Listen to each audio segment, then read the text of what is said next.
Welcome into another episode of Locked On Phillies. In today's episode, it's Tuesday, so that means it's time for opening day roster prediction version 2.0.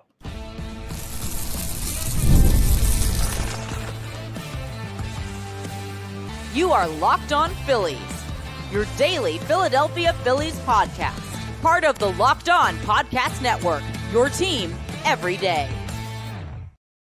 Yes, this is Locked On Phillies. I'm your host, Connor Thomas. Thank you so much for joining us today. We come to you as part of the Locked On Podcast Network, your team every day.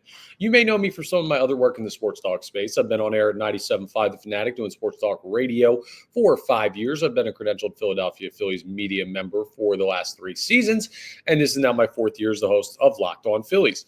Please make sure you're rating, reviewing, hitting that subscribe button when you go to the YouTube channel. That'll get you notifications when new episodes are posted. All of that is also a great way to help me out here on Locked On Phillies. If you enjoy the content, that's a great way to say thank you. It's also a great way to keep up with everything. So it's a win-win. It helps me out. It helps you out. It's a great way to handle all of that stuff there. So I appreciate everyone who's done that and everyone who's going to do that. Today's show, we're going to have roster prediction version 2.0. So I have some updates from last week's version, some mistakes that I need to fix, including, yes, Weston Wilson. So we're going to do position players first, then we're going to get into the pitchers. And there's an in-depth conversation with each of these groupings on the 26-man roster. And there are potential changes with both sets of players. When you look at 13 position players, 13 pitchers, I may have a change on both sides, even though this roster seems pretty set. And then we're going to wrap up with a cautionary tale of spring training from a division rival. But let's start with a reminder of what the position player breakdown on the past roster prediction looked like, or projection, whatever you want to call it. The catchers, I had JT and Rafael Marchand. The infielders, I had Bryce Harper, Bryson Stott, Trey Turner, Alec Bohm, and Edmundo Sosa. The outfielders, Max Kepler, Brandon Marsh, Johan Rojas, Nick Castellanos, Kyle Schwarber, and Weston Wilson. Yes, I know Weston Wilson has an injury that is going to make him probably unable to make this roster coming out of camp. He'll probably be placed on the injured list so that they can buy some time to not have to worry about like optioning him or anything like that. And then they're going to, or trying to send him to the minors in some capacity, and then they're going to evaluate that further. That's what I guess they'll do with Weston Wilson. But those are the 13 position players that we are looking at as far as my version 1 projection. Now, some things that haven't changed when it comes to the catcher position, because this is one of the big position battles in camp right now for the Philadelphia Phillies. I have not gotten any type of impression that anything has changed when it comes to the Garrett Stubbs, Rafael Marchand type of battle. Like it doesn't, again, Stubbs has an option, Marchand doesn't. Garrett Stubbs would have to be unbelievable in spring training. Like he would have to be the clearly best option in order to be the one that makes this team on opening day. I don't think that's going to happen. I've said it for most of this offseason. I'll say it again today. Rafael Marchand is going to be the backup catcher when the Phillies break camp coming up on the 27th of March.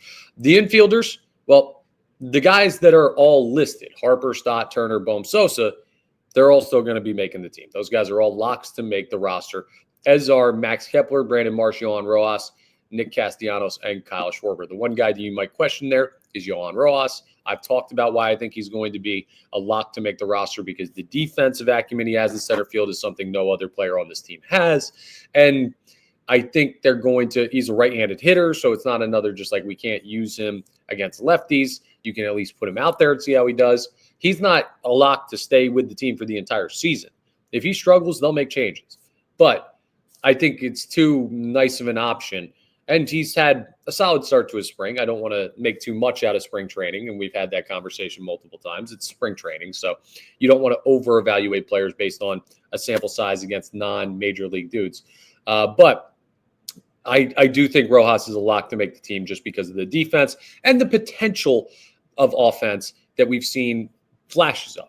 Minor flashes of, more of like a lightning strike, very quick. But we've seen some stuff from past years where you say, okay, Rojas could be a valuable player on this team in a depth role. I think Marsh is the starting center fielder. But then the last name when it comes to position players is Weston Wilson. And Wilson, like I said, he's got an injury. He had it when I did version 1. I completely spaced on that, so that's on me, hand up. But now it allows me to alter some things. And the question that everyone's trying to figure out with the Philadelphia Phillies is who gets that final position player spot. To me, there are two guys, and it's competing schools of thought.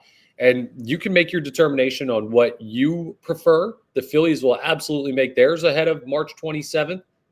Whatever guy makes the team is going to be incredibly excited to do so.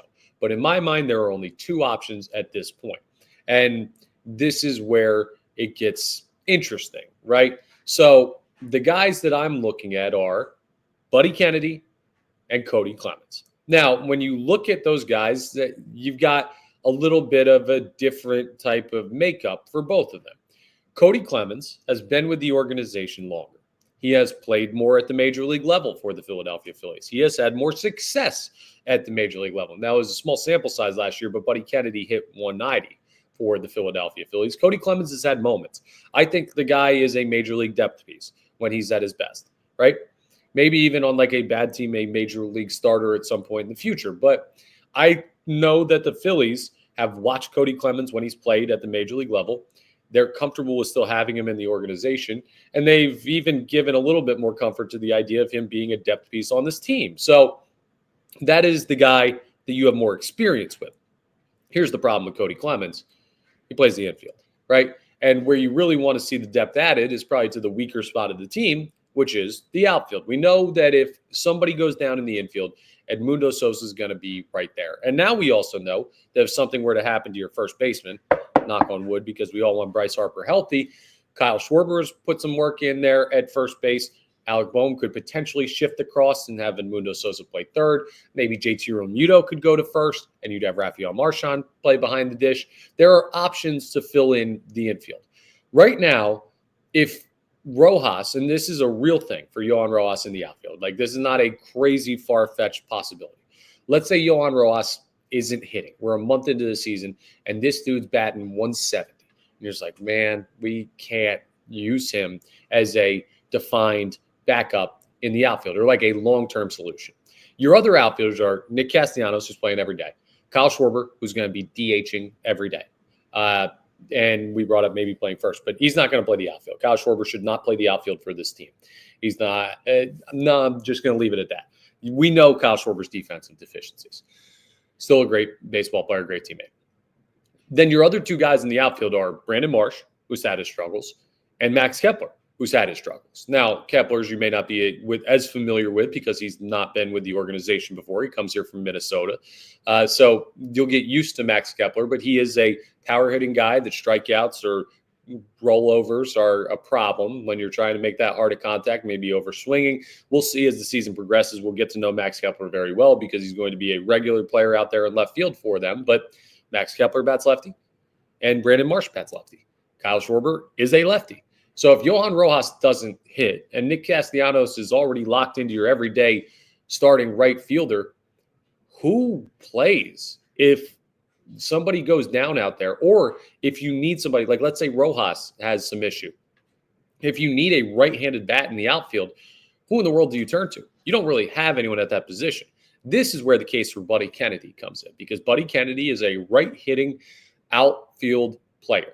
And that gives him an inside track. Like that may be the position of most need for the Philadelphia Phillies. Now, here's where the question comes in, right? Because we know Cody Clemens, probably the better player right now. Buddy Kennedy probably fits the Phillies' needs best right now. Do you take the better player and say, we'll figure out how this roster fits? Or do you take the better fit player who may be lesser as a contributor on the team? I'll tell you where I sit right now. I think that you can make things work at the major league level with guys playing different positions. Like I think fielders can be more versatile than some managers, some teams allow them to be. That's just my opinion. I think if you play center, you can play left. If you play second, you can play short.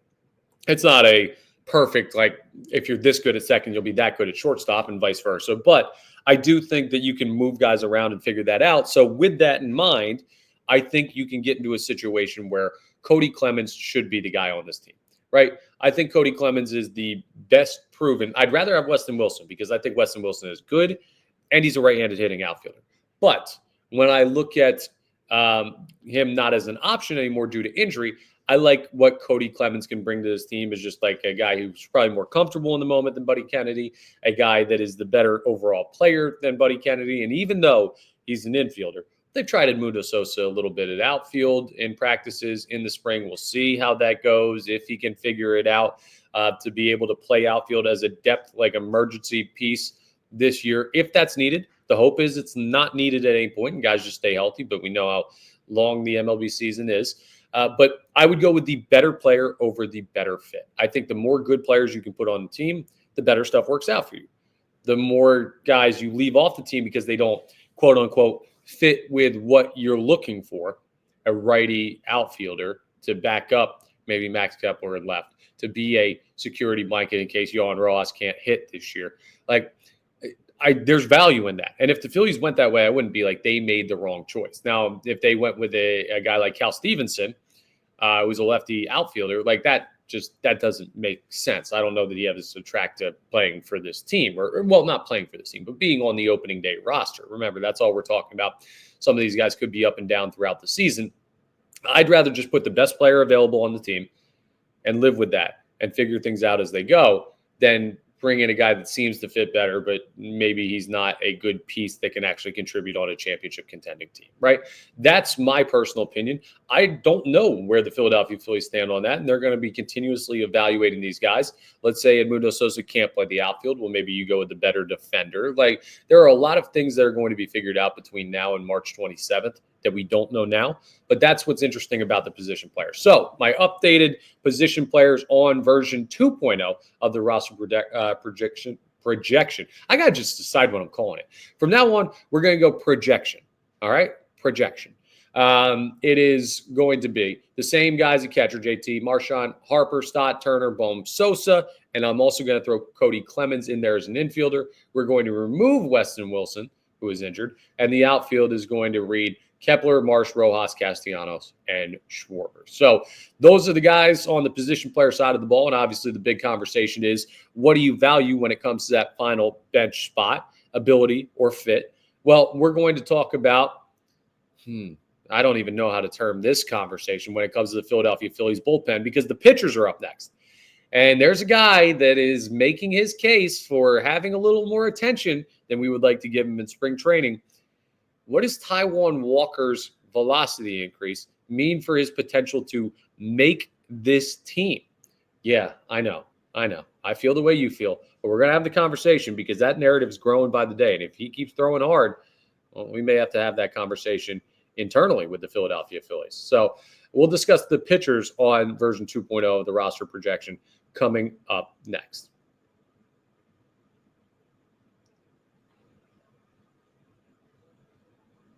Okay, so let's just knock out the rotation from jump. We know it's going to be Wheeler, Nola, Sanchez, Suarez, Luzardo, right? Taijuan Walker, if we have that conversation about him making the team, it's not going to be as a starter. It's not going to be as a sixth starter. No, it's going to be as a bullpen piece. And that's what's interesting because there is a need there, right? So the starters, exactly what I had is exactly what I'm going to have on every single one of these. That's locked down, unless there's, again, knock on wood, whatever, injury to anybody in the starting rotation. We're going to talk about an injury in division coming up in the next segment, but that's going to be your five guys, and they're going to be damn good. We're going to talk on tomorrow's episode about just how good these guys can be. I think that they could be the best rotation in Philadelphia Phillies history. I'll make that case tomorrow. How's that for a tease? But the five guys are locked in there. The bullpen is mostly locked in. Again, here were the names from last time I did this exercise. Orion Kerkering, Jose Ruiz, Jose Alvarado, Matt Strahm, Jordan Romano. Why do I have Jordan Romano on here? Jordan Romano, Joe Ross, Tanner Banks, and I had Michael Mercado on this team. So we will see what happens with that final spot. Now, I threw Michael Mercado in there for a couple of reasons. One, there's no definitive minor league contract guy that the Phillies have acquired that has majorly stood out to this point in spring training. Relievers take a little bit more time to evaluate because you're only seeing like one inning at a time of game time. You're not going to go throw a guy out there and be like, give me 2, 3, 4 innings so that we can evaluate how you deal with different situations. And We'll see. And there's also a lot of them. So there's a lot of options to evaluate. Mercado was with the team for a cup of coffee last year. He's a guy that has been mentioned in their prospect system for a couple of years now. He is a guy that is versatile. He has started in the minors. He has relieved in the minors. Now, major league level, he's probably going to be a reliever. I don't know that he has a way to break into this rotation, even in the future, as a starter. So this is probably what the future holds for him. And this is another one where it's just like, okay, I'm more knowledgeable about Michael Mercado's ability to pitch for this team. He did it last year, and he had his ups and downs. But the Phillies proved they were comfortable with him on the roster in some capacity by giving him the call up last year and using him down the stretch in the middle of a playoff season. And then the other option, right, if we're looking at like known options, like realistic options, like I'm not going to run through every single name of every pitcher that's kind of on the verge of, is he a major league pitcher or not? Could he be in the bullpen or not? I'm going with Mercado because he was a guy that kind of filled this role at points last year for a small sample size. And the Phillies don't really have a lot of dudes that are going to have experience being in this bullpen because they brought a lot of guys back. But the next guy is Taijuan Walker. Now, this is interesting, right? Because Taijuan Walker's not going to be a starter for this team. No way. Ain't no shot that he is going to be a starter on the opening day roster, I'll say. Who knows if he doesn't get traded and if injuries happen. Like, all of this is assuming health right now. That's all we can work on at this moment in time, at this point in the spring training schedule. But Taijuan Walker is pitching well. And well, he's throwing hard. I don't know if I want to say he's pitching well. He's throwing harder. And you know how I feel about velocity if you've listened to our most recent episodes. Velocity is the best indicator of health for a pitcher. If you're throwing hard, you're feeling good, right? If you're not, you're probably not feeling good. There's probably something up. When a velocity amount drops for a pitcher, that's a guy that you're going to look at and say, okay, he's got some issue going on, right? Something physical going on. That's not mental. Like, I could be having a bad day, a good day, an in-between day. If my arm throws 98, my arm throws 98. My spots might not be as good because I'm not as focused, but velocity is velocity. That's normally based on health. And Taijuan Walker seems to be healthy. And maybe the Phillies are looking at this, and I hope they're not. Like, I'm going to be honest, this is not what I want. And also, just to take the wind out of the sails of, oh, is he going to say Taijuan Walker's going to make this team? No. I'm keeping my projection that Michael Mercado is going to be on this roster on opening day. Like, that is my last guy in the bullpen until someone else steps in there. And if someone else steps in there, it's not going to be Taijuan Walker, in my opinion, because I don't think that is a good situation for him or the team. Like, I don't. I think the best situation is for him to move on because the fan base will kill this team if Taijuan Walker is a member of the 26-man opening day roster. He will not have faith in him anytime he touches that mound coming out of the bullpen. He will be booed when he's warming up. He will be treated like he is the worst pitcher in the history of Major League Baseball. And he's not, but he had a really bad year last year. And this fan base is fully turned on him. And now the whole conversation when Taijuan Walker's name is brought up is, how do we move the contract? How do we trade him? How do we get out from under this deal? Because it clearly hasn't worked out. You're exacerbating that for what upside if you put him on the roster? I guess the upside is if you need depth as a starter and somebody goes down, you have that guy, and he's clearly more proven than Michael Mercado. But the other thing you have to think about is like, well, what is the upside for just the feel of the team, right? Now, I don't think Bryce Harper is going to get less hits because fans are booing Taijuan Walker warming up in the bullpen. Like, that's not how this is going to work. But do you put a player in that situation? It seems to be the spot where, hey, man, we'll move on from Taijuan Walker. Like, we've gotten all we can get out of this contract. We're done trying to get blood from a stone. You could put him in the bullpen, but he's never really been a reliever before. He tried it at the end of last year because you had to. You absolutely had to try it because you didn't want to cut him, send him down, whatever. He'd have to agree to that. He's not going to agree to that. You can't cut him because you owe him so much money. You'd have to eat that contract. Like, there's just no better way to use it last year. So it's like you kind of have to be in the bullpen.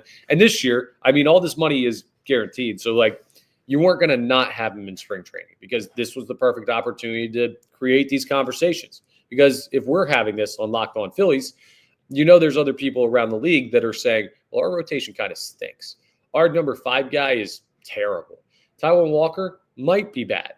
but he also might be good. There are some data points in his existence to say this dude is a major league caliber pitcher. And some teams may look at that and say, we'd rather take the risk. The Phillies are not in the position where they have to. They don't need to add pitching to this team. They don't need to take a gamble on a guy that the fan base is going to kill him for having on the team. So when you look at that, it doesn't make sense. You know how it is. Like, you see stuff all the time in sports where, and the number one example here in Philadelphia that comes to mind off the top of my head is Andy Reid. You might say, how does Andy Reid and Taijuan Walker, like, how does that fit together? Andy Reid was a great coach, man. He was, and he was great here. And there was a point where you could clearly project out that he had a long career still as a coach ahead of him, right? Like, he wasn't going to not coach in the NFL. But his failures to win the Super Bowl in Philadelphia led to people in the fan base turning on Andy Reid, the organization feeling it might just be time to make a change for change's sake. Like, it's not the best situation for you. It's not the best situation for us. You've given us a lot. Let's shake hands and go the opposite way. Now, Taijuan Walker obviously doesn't have the success to make that example work. But my point is, there are times where there's a guy that maybe he does show flashes of being talented, being usable, being helpful. But because of the narrative that exists, because of the experiences that have already been had between the individual and the organization, it may be best to just shake hands and be like, yo, let's just move on. It's like an ex-girlfriend that you have great chemistry with, but you know every time you get together, it just doesn't work. Just like, man, we could try again. We could do it. I guess it makes sense. You look great, but just I know how this story ends, and let's save ourselves the time. That's kind of where I'm at with Taijuan Walker. And also the ultimate goal is to trade him, because if you can trade him, maybe another team eats part of that salary, cuts down on what you're paying him and what he's owed from the Phillies organization. You may get something small in return. You're not going to get anything crazy, but something in return, maybe a player to be named later. Who knows who that could be or what could happen with that. That's the more beneficial option. So the pitchers are all staying the same, but that Taijuan Walker conversation is definitely one that's become an earworm for some Philadelphia Phillies fans. And we'll keep an eye on that and see if we get anything substantial that says, hey, could Taijuan Walker actually make this team as a bullpen piece? I don't see it. I don't think it's likely, but it becomes more of a possibility with every positive thing we hear about Taijuan Walker coming out of camp. Now, not everyone's having a positive training camp, and I'm not just talking about the Phillies. I'm talking about baseball in general. This is going to stay in the NL East, but there was an injury that the Atlanta Braves have to deal with now that is just a reminder of what the focus of spring training should be. And another one of those things like what we talked about yesterday with Max Scherzer and Trey Turner laughing back and forth about the auto challenge thing that Trey Turner did right off the bat. To make Max Scherzer a little annoyed when he faced him. This is one of those situations where it shows you the reality of what spring training is. I'll tell you what the injury is and why Phillies fans should care about it coming up as we wrap up today's episode.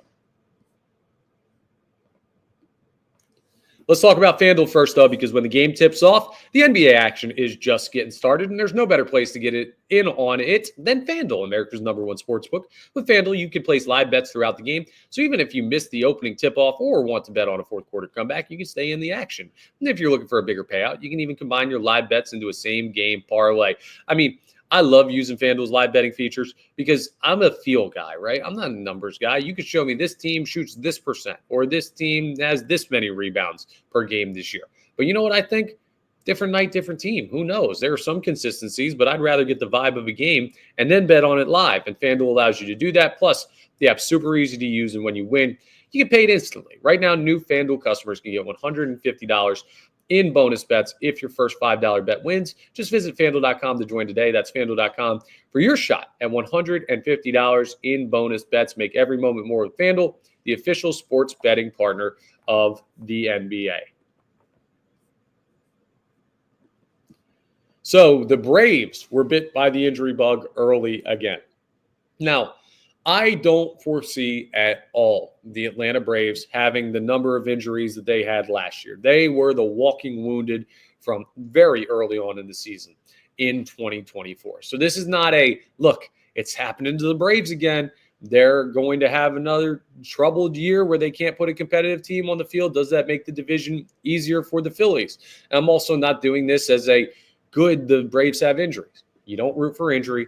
They're all human beings. They're all baseball players. Just because they put on that Atlanta Braves cap doesn't mean you want them to get hurt. You want them to lose every game, but you don't want them to be injured. But Sean Murphy, who is now, after Travis d'Arnaud no longer with the team, their only viable starting catcher, was hit by a pitch and has a rib injury that's going to keep him out probably through opening day.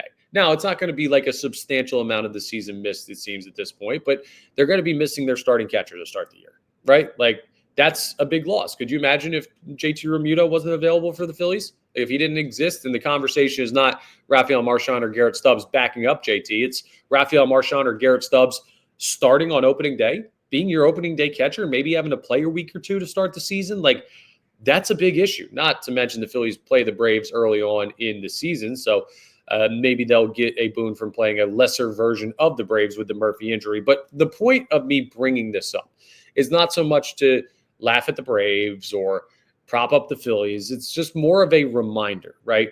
A sobering reminder that spring training, while it might seem like all fun and games at points, and you get to hear fun interviews and see the sunshine down there in Florida, and maybe even get to make a vacation out of it.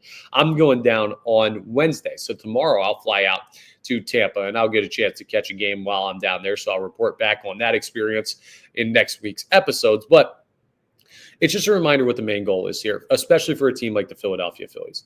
We had a question yesterday from, I believe it was AJ in Mailbag Monday, who tweeted at us at LO_Phillies. And he was asking, should we be concerned at all? Should we be worried about the Phillies star hitters' performances in spring training so far? And my answer was a resounding no, because it's spring training. These guys have done this plenty of times before, right? The number one thing that matters for a team like the Philadelphia Phillies in spring training is not figuring out the backup catcher spot. It is not figuring out the outfield depth. It is not figuring out the final piece of the bullpen. It is delivering a healthy team to opening day. That's it. Get to the regular season healthy. And it's not a guarantee, right? It's not easy to do. It's not like this cakewalk of, okay, well, you just put players out on the field every once in a while. Everyone will be fine. No one's going all that hard. You're going through the motions. No, there are dudes that are minor league arms. They're throwing hard as all get out that are trying to make a major league roster. They're throwing their hearts out.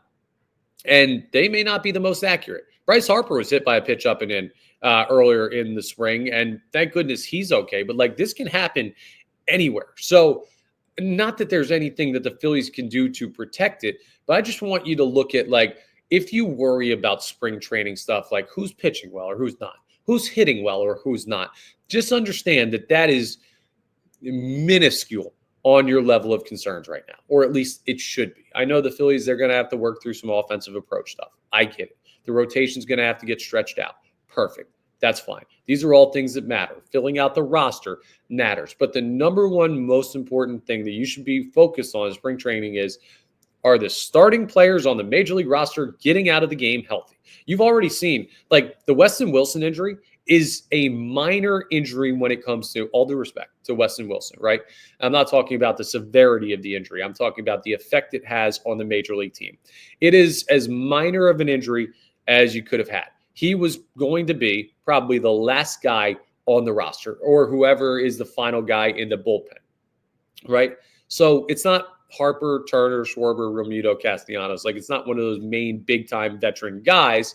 And still, we've got to have a conversation about, okay, well, Weston Wilson was a really good fit as a depth piece. Do you go Cody Clemens? Do you go Buddy Kennedy? How does Cal Stevenson factor in? Do you bring someone in from the outside? Do you sign someone to a minor league deal that's still a free agent that might be able to find a way to be a right-handed outfield bat? All of these questions now exist because Weston Wilson went down. I like Weston Wilson as a player, but I'm not going to pretend he's a superstar. You lose your starting catcher, you start to really worry about the start of the season. And the Phillies have a really tough start of their season. So it's not anything that can be controlled. This is just more of a perspective conversation, right? The next time you see, I don't know, Nick Castellanos put together a not as competitive at bat, Trey Turner, Alec Boehm, Bryson Stott put together at bats, so you're like, wow, that was a bad at bat. This guy hasn't learned anything from last year. And you start to get annoyed with what they look like in Clearwater in early March in spring training. think of what's happening to other teams around baseball, including one of your biggest division rivals. I think the Braves the biggest threat to knock off the Phillies in the NL East, and I think the Mets will be up there obviously as well. You just look at that and you say, okay, that is what the ultimate goal is. Get out of here healthy, get out of here stretched out and prepared for the season so you can be as ready for the long marathon ahead. And it's a tough thing for the Braves. It sucks. You never root for injury. It could be beneficial for the Phillies because they play them early in the season. But what's most beneficial for the Phillies is keeping their players healthy. And that's the number one thing we should all be rooting for as fans. That's all for today's episode of Locked On Phillies. A reminder, as I brought up, tomorrow's episode, well, we're going to be talking about the opportunity that this bullpen has because they have a chance to be the best rotation in franchise history. Yeah, you heard me right. I'm going to break that down on tomorrow's episode. We got plenty of other great stuff to get into for the week. I'm going to have to pre-record a couple episodes because I fly out tomorrow evening to go to Florida for a golf trip and also to see some spring training baseball. But we got more episodes coming your way this week. So I will talk to you. Oh, sorry. Once again, we're part of the Locked On Podcast Network, your team every day. Please make sure you're rating, reviewing, subscribe to the YouTube. And now I'll talk to you on the next episode of Locked On Phillies.